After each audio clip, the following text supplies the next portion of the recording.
Jadi iya, jadi dia berbunga dah. Wes. Saya cek dulu. Coba ya. Kontak body nih. Kontak body sebentar.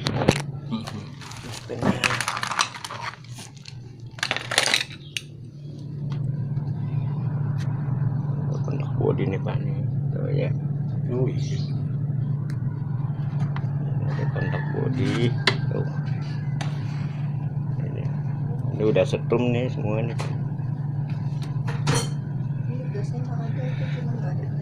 Jadi ini ada kemungkinan di bagian heaternya sini Pak nih, ya di bagian heater ini dia fungsinya untuk menghancurkan es ini Pak. Jadi dia harusnya nggak ada batu es. Iya nggak ada. Ya, jadi dia yang bermasalah cuman di bagian heaternya aja. Oh gitu. Jadi nanti yang kita ganti cuman heater, fuse, cuma itu aja. Jadi nggak ada masalah yang lain.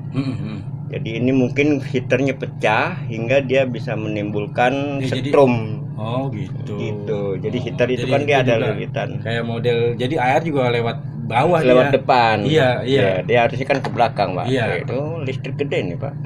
Waduh. Bisa dihilangin nggak? Ya kalau heaternya udah diganti, Bisa. dia akan kembali normal. Oh gitu. Karena heaternya itu dia menghubungkan antara min sama plus yang harusnya menjadi panas. Ya kan, hingga esnya itu hancur, ya hilang, dia akan jadi air.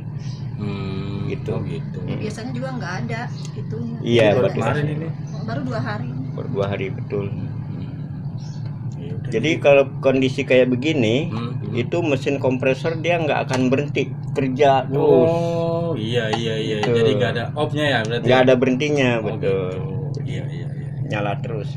Ya, udah listrik semua nih Pak, setrum nih. Dari situnya.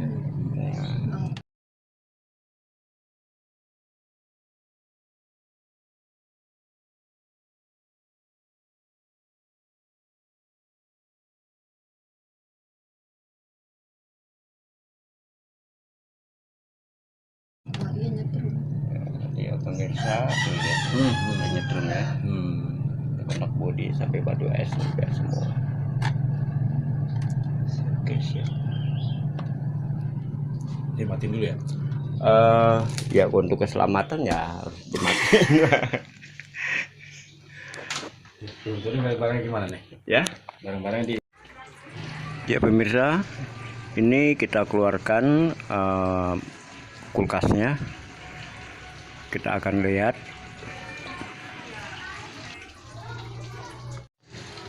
Ya kita lihat sendiri ya, heaternya pecah hingga menghasilkan setrum hingga mengenai bodi kulkas.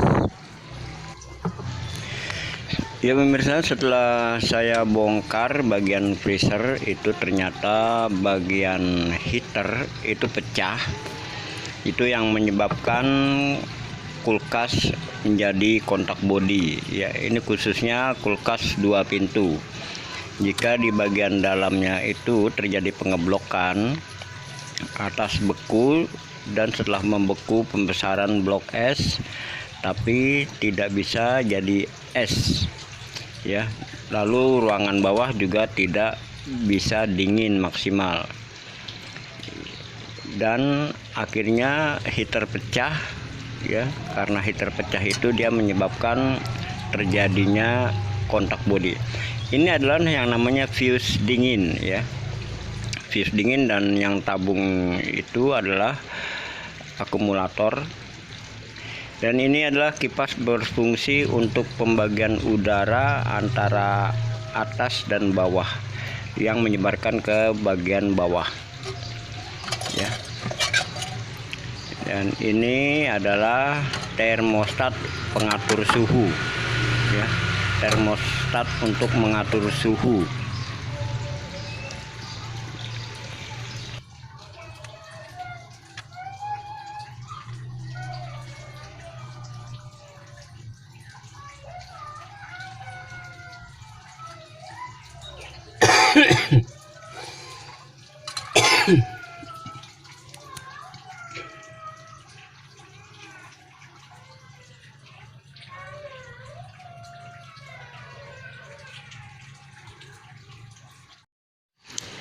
Dan pada bagian lubang hijau ini yang saya kasih tanda warna hijau, ini adalah udara pembagian dingin ya, itu yang mengalirkan ke bagian ruang bawah ya, mengalirkan ke ruang bawah.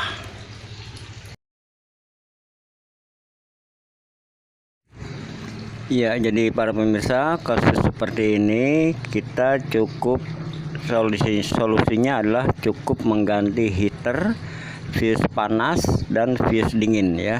Jadi hanya 3 bagian itu saja yang harus kita ganti.